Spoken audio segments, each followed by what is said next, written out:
Hola, ¿qué tal? Sean bienvenidos al primer podcast de este canal en materia de fundamentos de derecho. Disfruta de esta sección titulada Lo que no sabías del derecho, con la participación de estudiantes del Tecnológico de Tehuacán. Demos la bienvenida a mis compañeros Fanny, Nancy y Marco. Yo soy Carla Ivette y te invito a que continúes escuchando este podcast. En esta primera grabación hablaremos sobre un capítulo interesante titulado Principios Generales del Derecho, en el cual abordaremos los siguientes temas.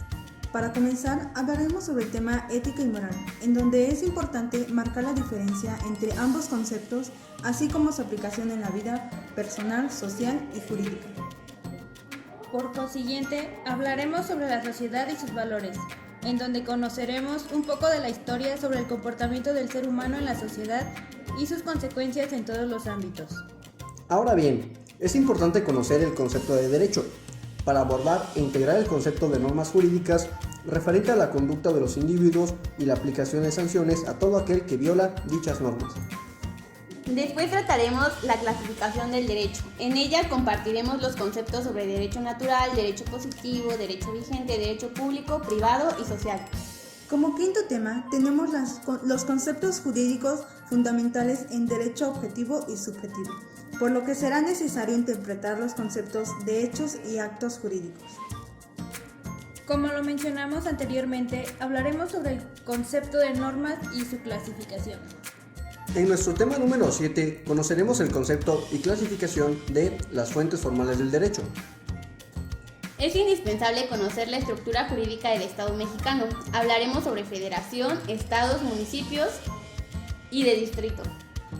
Asimismo, es importante abordar la división de los poderes, sus facultades y atribuciones. Para regular las relaciones entre personas en la sociedad como materia de derecho, es importante aclarar el concepto de persona, así como sus atributos, clasificación, derechos y obligaciones. Entre los últimos temas se encuentra la obligación y su estructura. Hablaremos sobre los elementos, fuentes y su comportamiento. También hablaremos sobre el concepto de contrato y su clasificación. Nuestro anterior tema tiene relación y abre puerta a tratar el concepto de convenio. El siguiente tema, juicio de amparo. Y para finalizar, hablaremos sobre las ramas del derecho aplicables a la logística, que es nuestra área como estudiantes universitarios. Así que ponte cómodo y escucha con atención, que lo siguiente te será de mucha ayuda.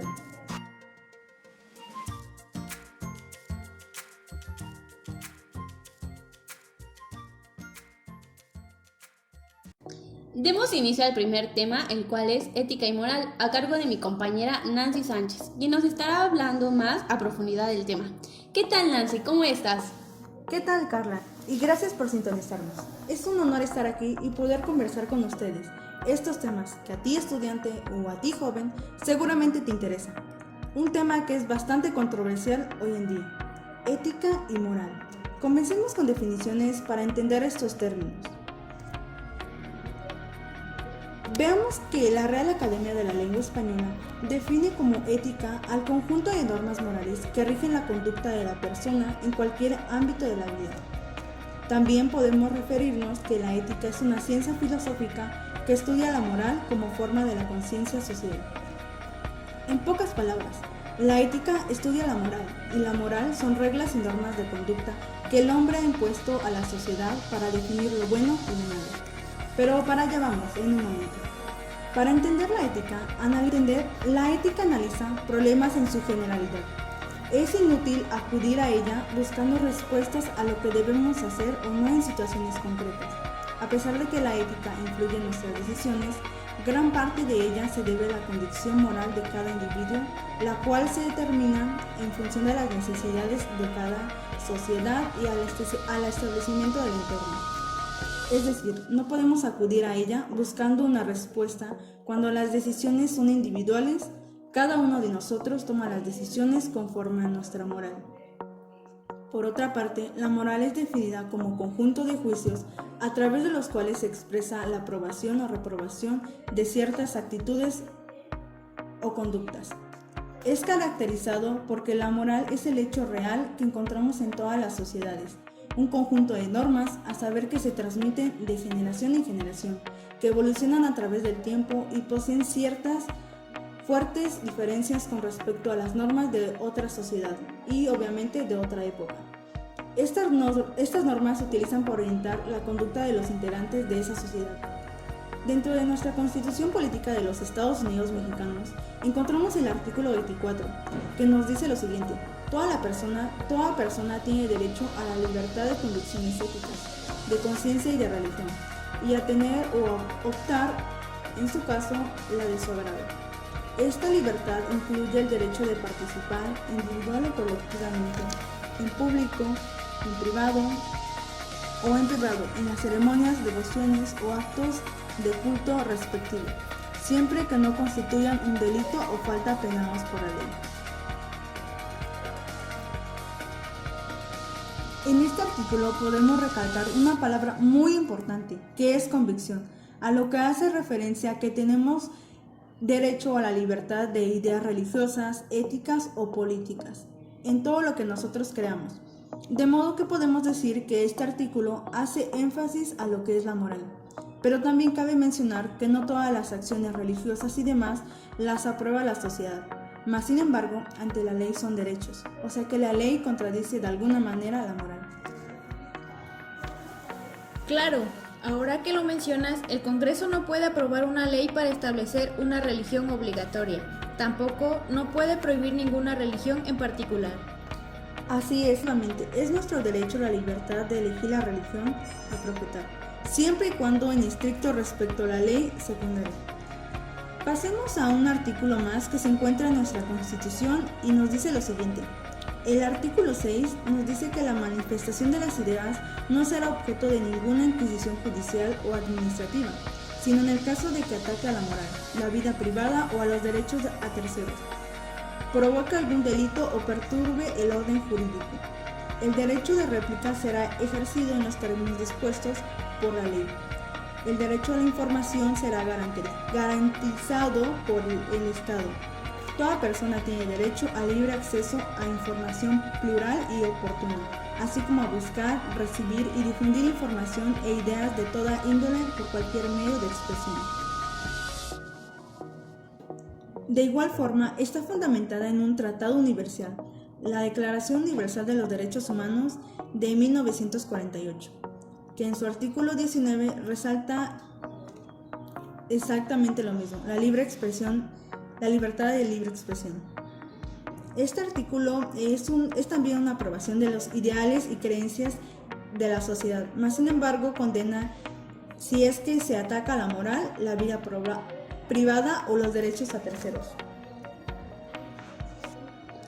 Cabe mencionar, si la ética estudia la moral y la moral son las decisiones tanto individuales como colectivas de cómo uno considera el bien y el mal, déjenme contarles un caso ocurrido hace poco donde un conjunto de mujeres salió a las calles de la Ciudad de México a manifestar su enojo e inconformidad sobre la violencia que se vive en los últimos meses en contra de la mujer, conocida como feminicidio.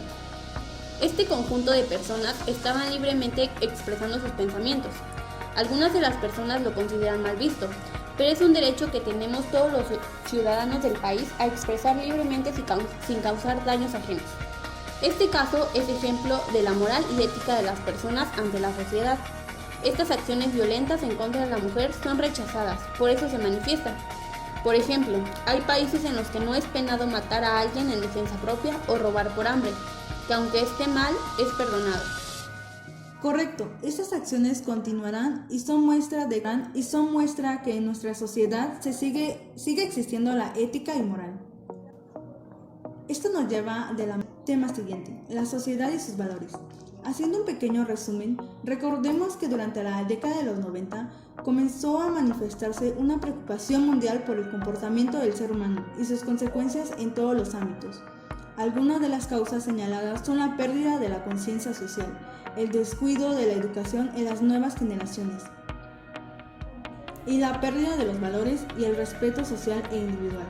A partir de esto, comienzan a surgir una serie de corrientes en el pensamiento social que conllevan una búsqueda de soluciones a este fenómeno. Así aparece el paradigma desarrollo sustentable y con él el humanismo, donde destacan elementos tales como el rescate de las normas morales y la ética, la libertad, la democracia y los derechos humanos. Recordemos que los responsables de los cambios positivos y negativos que tiene el entorno social y natural es responsabilidad de la propia sociedad que en él convive. A partir de los 50 se comenzó a confundirse la palabra educación con instrucción académica, por lo que gran parte de la responsabilidad de la formación de los niños y adolescentes recayó en los docentes, dejando de lado la parte de la formación moral de las nuevas generaciones.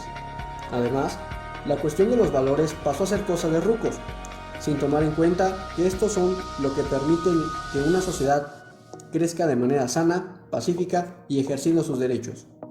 Es cierto, es muy común que incluso hoy en día se piense que esto ha pasado de moda, que los valores y el respeto solo se vea en personas adultas. Recordemos que durante los 70 algunas porciones de la sociedad giraron su mirada hacia las costumbres orientales, con el objetivo de buscar la recuperación de las formas de crecimiento espiritual y de los valores, culpando al proceso de desarrollo de los cambios sociales operados, promoviendo el consumismo y la idea de que lo material satisface las aspiraciones humanas, debido a la industrialización y la incorporación de la mano de obra femenina, además de propiciar la discreción social. Hasta finales de los 80 que comienza una preocupación por la situación del medio ambiente humano, entendido no solo como la alteración de los fenómenos naturales, sino también la problemática social.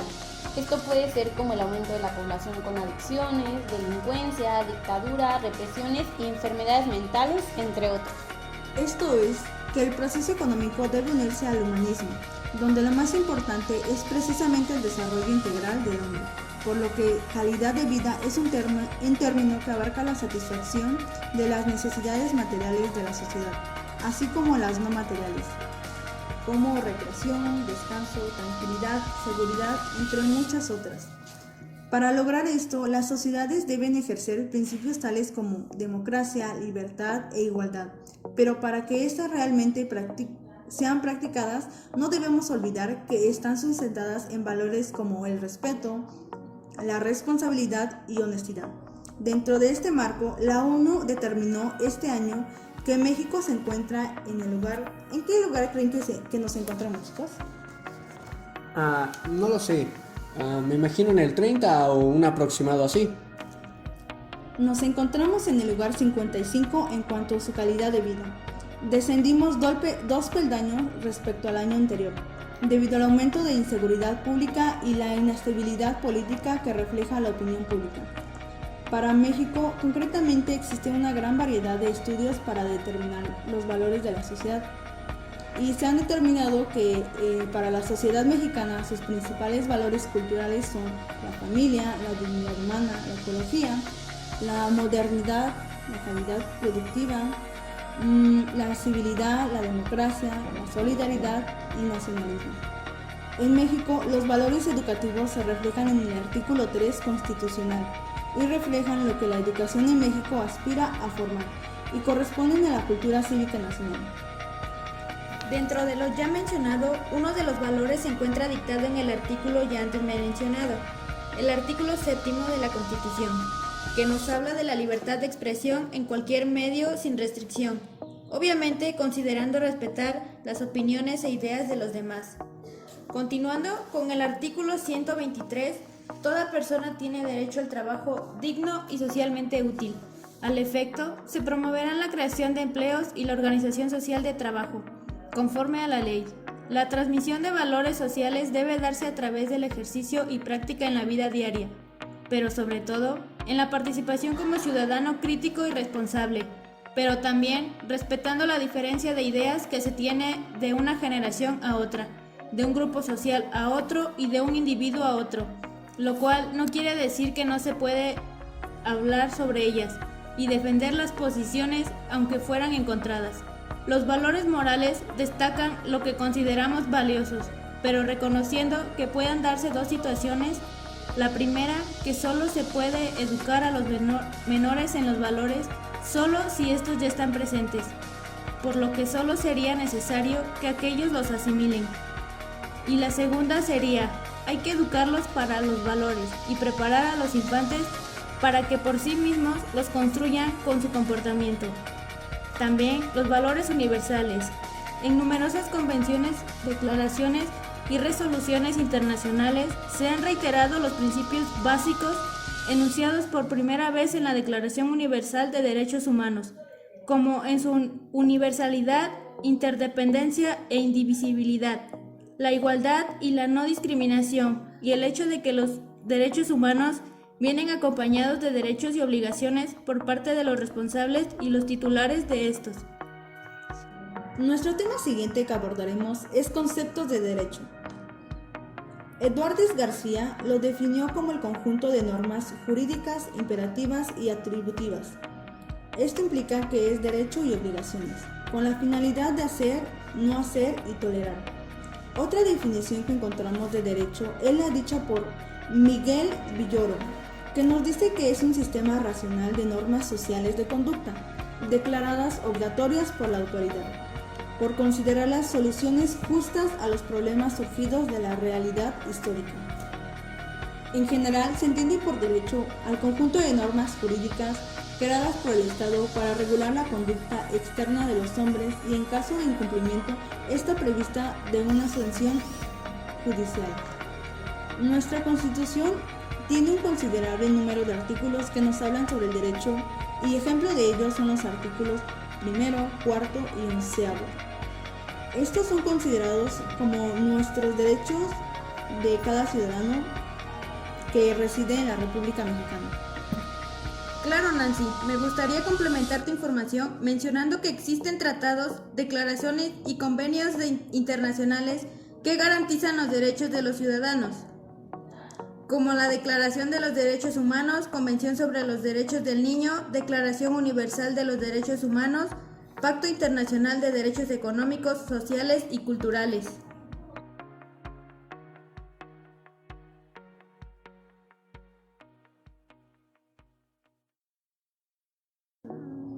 Bien, pasemos a nuestro cuarto tema, titulado Clasificación del Derecho. Comencemos con lo que es el derecho natural. El derecho natural forma parte de la moral. Rige la conducta social de los hombres relacionada con la justicia y el bien común del derecho natural. Dicho de otra manera, el derecho natural es el conjunto de máximas fundamentadas en la equidad, justicia y sentido común, que se impone al legislador mismo y nace de las exigencias de la naturaleza biológica, racional y social del hombre. El derecho natural es el derecho característico a la condición humana. Como ejemplo, tenemos el derecho a comer, el derecho a la integridad física y moral, el derecho a pensar, derecho a vivir.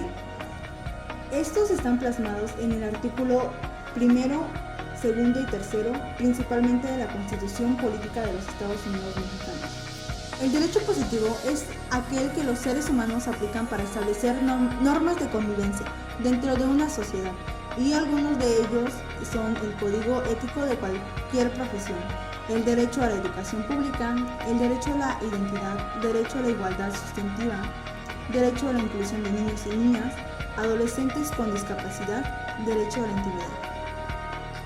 Derecho a la libertad de convicciones éticas, pensamiento, conciencia, religión y cultura. Derecho a la libertad de pensamiento, derecho a la protección de la propiedad privada, derecho a la protección del individuo. Así como también derecho a la vida, a la supervivencia y al desarrollo, derecho a vivir en familia, derecho al descanso y al esparcimiento, derecho de participación. Derechos de niñas, niños y adolescentes inmigrantes, también referidos en los artículos 3, 4 y 6 de la Constitución Política de los Estados Unidos Mexicanos. Continuemos con el derecho vigente, que es un derecho que se presenta de forma escrita. Así puede ser confundido con facilidad con el derecho positivo, puesto que ambos se encuentran amparados y regidos por alguna ley. La diferencia es que el derecho positivo estuvo vigente en algún momento en una sociedad, mientras que el derecho vigente es un derecho actual para una sociedad determinada. Aquí podemos hallar ejemplos de derechos positivos y vigentes que coincidan y otros que no, como el Código Penal, los derechos agrarios, los derechos mineros, el Código Civil, las normativas laborales. El derecho público es el conjunto de normas jurídicas que regulan las relaciones del Estado. como ente soberano con los ciudadanos y con otros estados. El derecho público se define como el conjunto de normas que regulan jurídicamente la organización y el funcionamiento del Estado, así como las relaciones que se establecen entre los ciudadanos y la totalidad del amparo público. El derecho público se divide a su vez en 8 categorías. Primero, el análisis de las leyes fundamentales que define un Estado. Como segundo, tenemos la regulación de los procesos penales de principio a fin. En tercer punto tenemos el conjunto de las normas desde las que el Estado regula los aspectos sociales de los fenómenos religiosos. Como cuarto, el estudio de las normas jurídicas a través de las que el Estado ejerce su poder tributario. El quinto, el estudio de los derechos individuales y de la libertad humana. Como sexto, conocer los fundamentos de la función notarial y su importancia para la seguridad jurídica. El séptimo, la regulación de la administración pública. Como octavo, las ocasiones en las que sujetos recurren al órgano jurisdiccional para hacer valer sus propios derechos. El noveno, la sujeción de las nuevas leyes aprobadas a la Constitución. Y el décimo, la ordenación lógica y coherente de elementos para lograr la seguridad pública.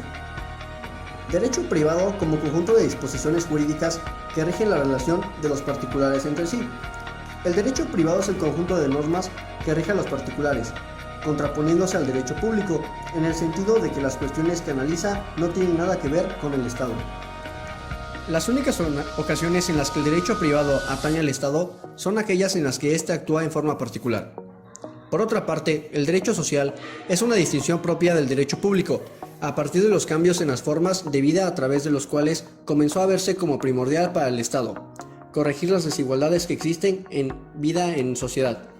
De este modo, el derecho social contiene las cuestiones relativas a la seguridad social, al derecho laboral y a otras más.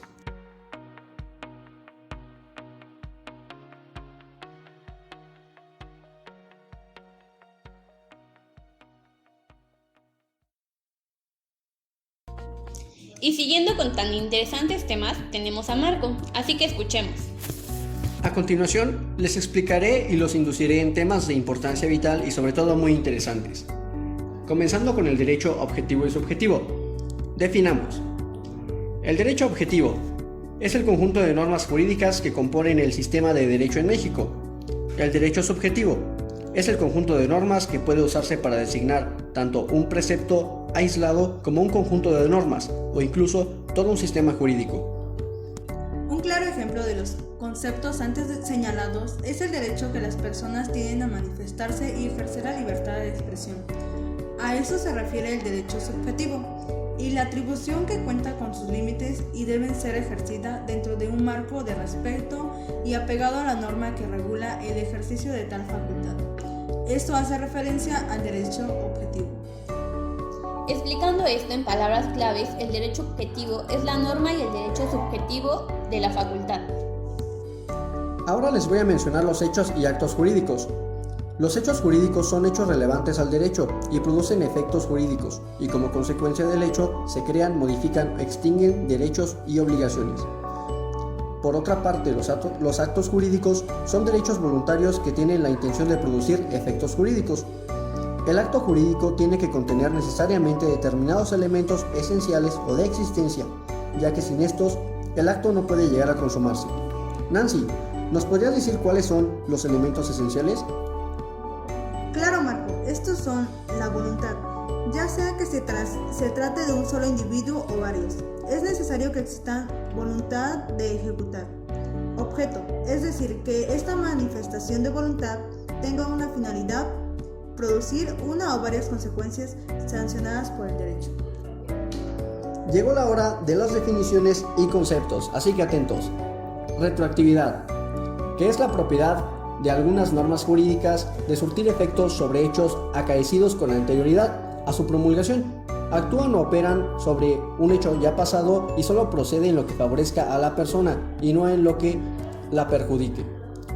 La derogación, que se trata del proceso que se lleva a cabo para anular una ley, una norma u otro tipo de disposición. Y por otro lado tenemos a la abrogación, que En un sentido general, el término se refiere a la abolición, revocación y anulación de una ley, un código, un reglamento o un precepto. Bueno, pues ahora las clases de normas, porque entre normas hay clases y existen tipos. Nuestros tipos de normas son los siguientes: morales, religiosos, de trato social y jurídicas.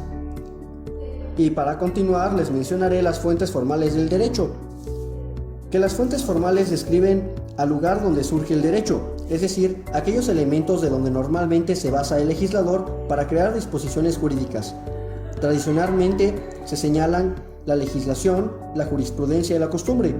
Comprende además el estado de los sistemas que tiene o han tenido vigencia. Puede considerarse como los procesos de manifestación de normas jurídicas. Las fuentes formales se encuentran constituidas por distintas etapas, que se presentan en un orden determinado, los cuales deben acreditar distintos supuestos de derecho.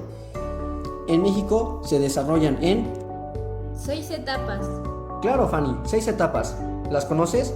Así es, Marco, y les diré a ustedes que nos escuchan cuáles son: iniciativa, discusión, aprobación, sanción, publicación.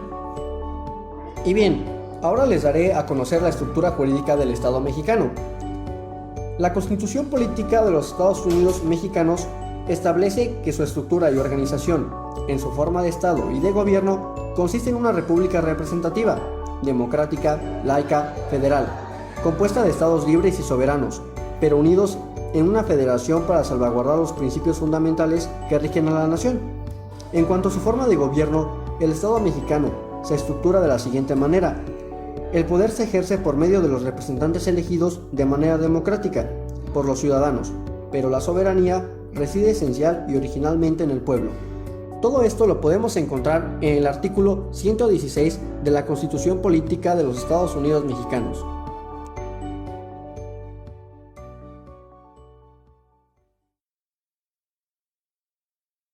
Ahora bien, continuemos con un tema también muy interesante, en donde se explicará la división de poderes, dando a conocer algunos artículos referentes a este mismo. Comencemos explicando qué es la división de poderes. La división de poderes es una forma de estructura organizativa de los estados basada en el reparto de los poderes de decisión y control en 3 ámbitos: legislativo, ejecutivo y judicial. El poder legislativo es una asamblea deliberativa que tiene la exclusiva autoridad para crear leyes para una entidad política, como un país o ciudad. En el artículo 50, el poder legislativo de los Estados Unidos Mexicanos se deposita en un Congreso General que se dividirá en 2 cámaras, una de diputados y otra de senadores. Ahora bien, el Poder Ejecutivo le corresponde a la ejecución de las leyes y, en términos generales, la administración del gobierno, y es el único poder que está depositado de acuerdo a lo establecido en la Constitución. En el artículo 80, el cual dice que se deposita el ejercicio del supremo Poder Ejecutivo de la Unión en un solo individuo. Y por último sería el Poder Judicial. Es un poder del Estado encargado de impartir justicia en una sociedad. Continuemos con dar a conocer el concepto de persona. Una persona es un ser capaz de vivir en sociedad y que tiene sensibilidad, además de contar con inteligencia y voluntad, aspectos típicos de la humanidad. Los atributos, sus cualidades, tanto de la persona de existencia visible a la persona jurídica, son nombre, domicilio, domicilio legal, domicilio real, patrimonio, capacidad, estado civil. ¿Qué opinas, Nancy? Sí, Fanny, así es. La mención que hiciste es bastante buena, pero debemos recordar que también existe una clasificación de personas. Sí, así como lo están escuchando, aquí haremos mención de alguna de ellas. Estas se clasifican en personas naturales, personas jurídicas, de derecho público, de derecho privado, las que persiguen fines de lucro y las que no persiguen ganancias. También en el artículo 1 habla sobre que todos los seres humanos nacen libres e iguales en dignidad y derechos, y dotados como están de razón y conciencia, deben comportarse fraternalmente los unos con los otros. Haciendo mención de algunos artículos, encontramos el artículo 1, que dice que todo individuo tiene derecho a la vida, a la libertad y a la seguridad de su persona, así como también el artículo 10. Toda persona tiene derecho en condiciones de plena igualdad a ser oída públicamente y con justicia por un tribunal independiente e imparcial, para la determinación de sus derechos y obligaciones o para el examen de cualquier acusación contra ella en materia penal. Continuemos hablando ahora sobre la obligación y su estructura. Se conoce como obligación a la exigencia moral que se debe regir la voluntad libre. La palabra obligación es de origen latín obligatio. El cumplimiento de la obligación es la realización de la obligación que compromete desde el nacimiento de la obligación al deudor para con el acreedor, que puede consistir en dar, hacer o no hacer una determinada acción. Extinción de las obligaciones. El Código Civil en el artículo 1156 realiza una enumeración de las causas de extinción de las obligaciones. Según esta regla, las obligaciones se extinguen por el pago o cumplimiento, por la pérdida de la cosa debida, por la condonación de la deuda, por la confusión de derechos de acreedor y deudor, por la compensación, por la novación. Pues así es, público. Tal como se dijo anteriormente, las obligaciones son algo que todo ser humano tiene, ya que el cumplir esas obligaciones nos hace ser más responsables. Así pues, también que actuemos de forma correcta y también es un vínculo establecido por el derecho que nos obliga a cumplir una determinada conducta. El objetivo de esto tiene como fin dar a conocer un poco más sobre la división de poderes y en qué consisten, así como la mención de algunos artículos que hacen referencia a lo explicado y que dentro de la Constitución Política de los Estados Unidos Mexicanos se encuentran registrados. Así, al igual que dar a conocer un poco más sobre las obligaciones de cada individuo.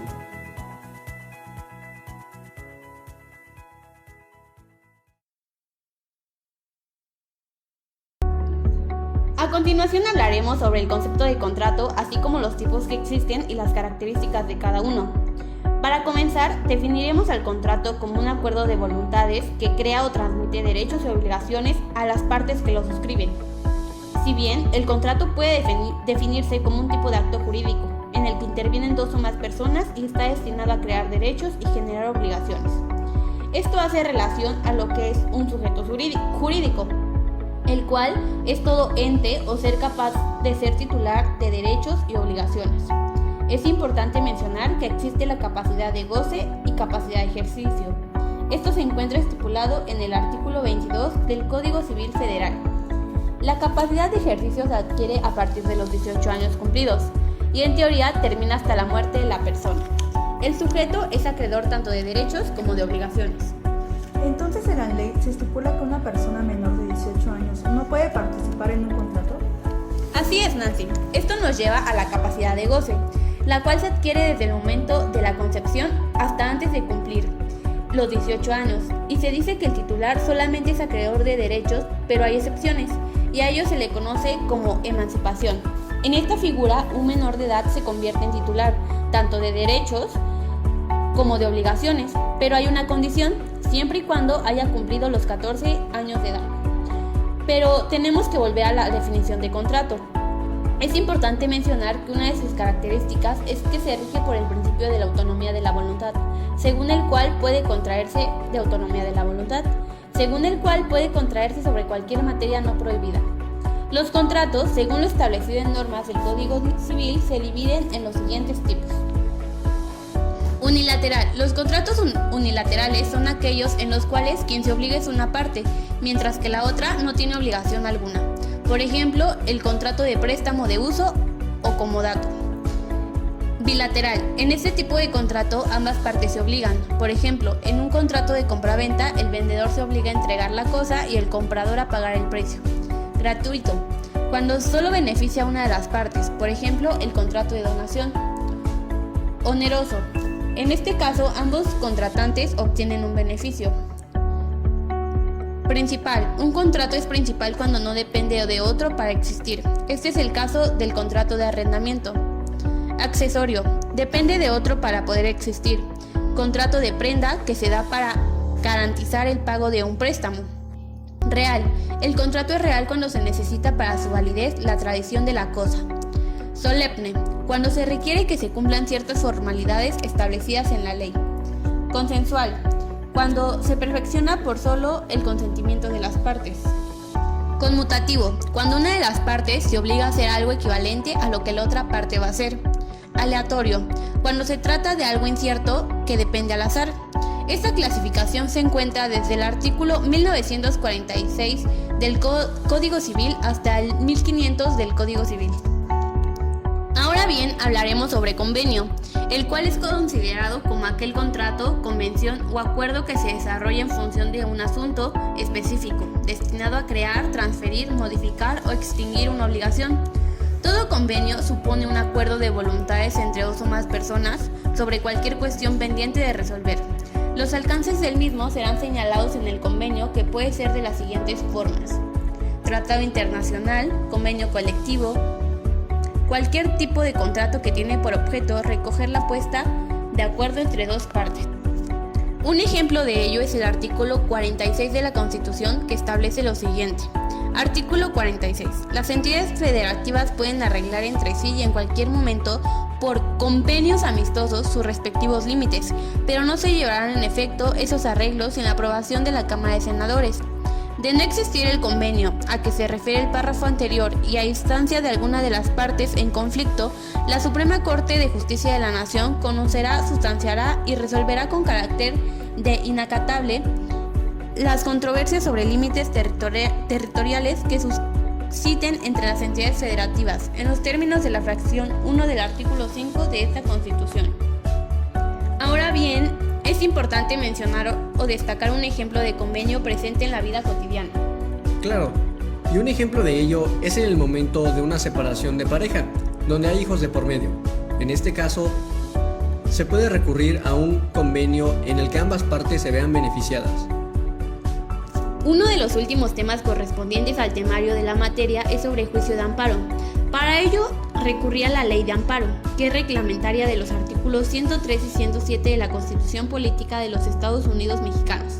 En el artículo 1 se define que el amparo protege a las personas frente a normas generales, actos u omisiones, por parte de los poderes públicos o de particulares en los casos señalados en la presente ley.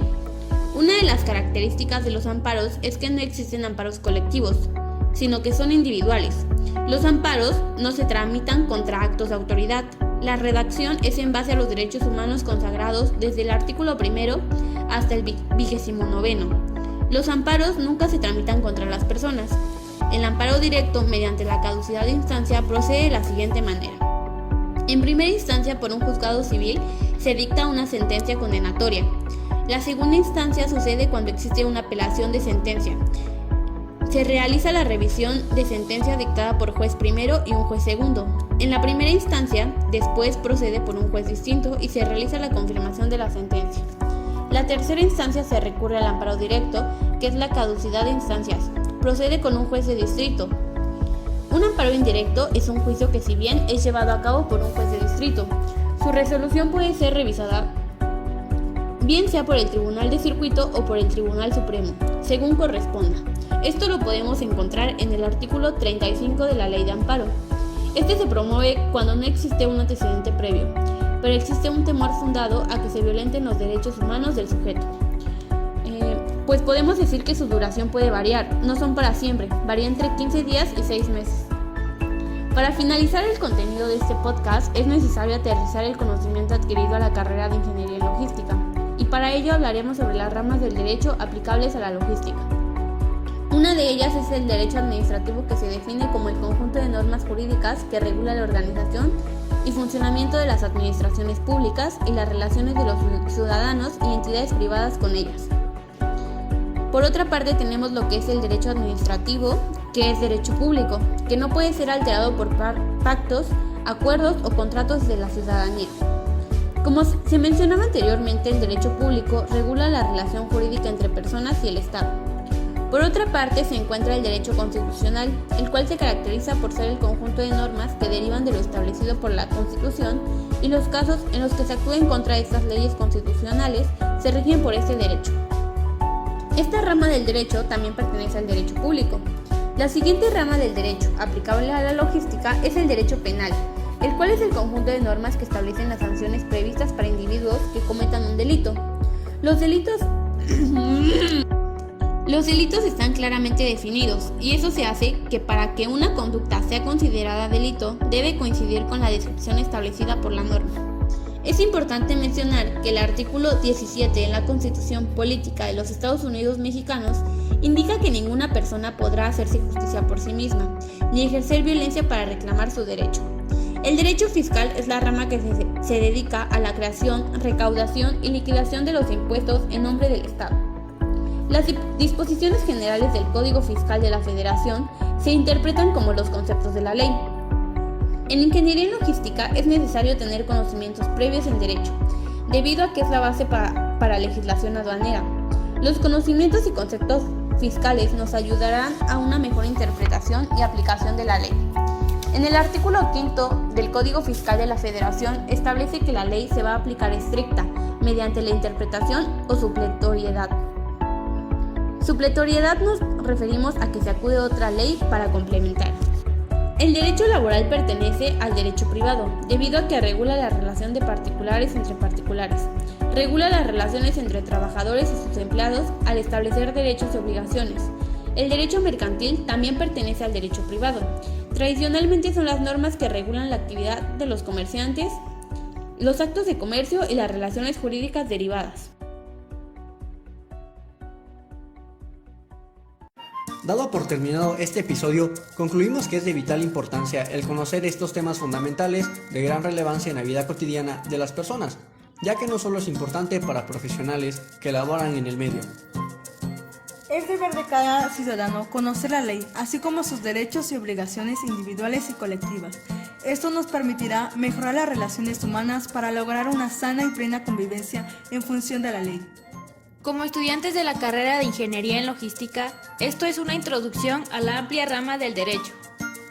Su correcto aprendizaje e interpretación facilitará una rápida adaptación para la correcta toma de decisiones legislativas en el campo laboral. Asimismo, nos permitirá tomar decisiones óptimas, eficientes e inteligentes en los momentos oportunos. Los esperamos en nuestro siguiente podcast de nuestra sección titulada Lo que no sabías del derecho. Bye bye.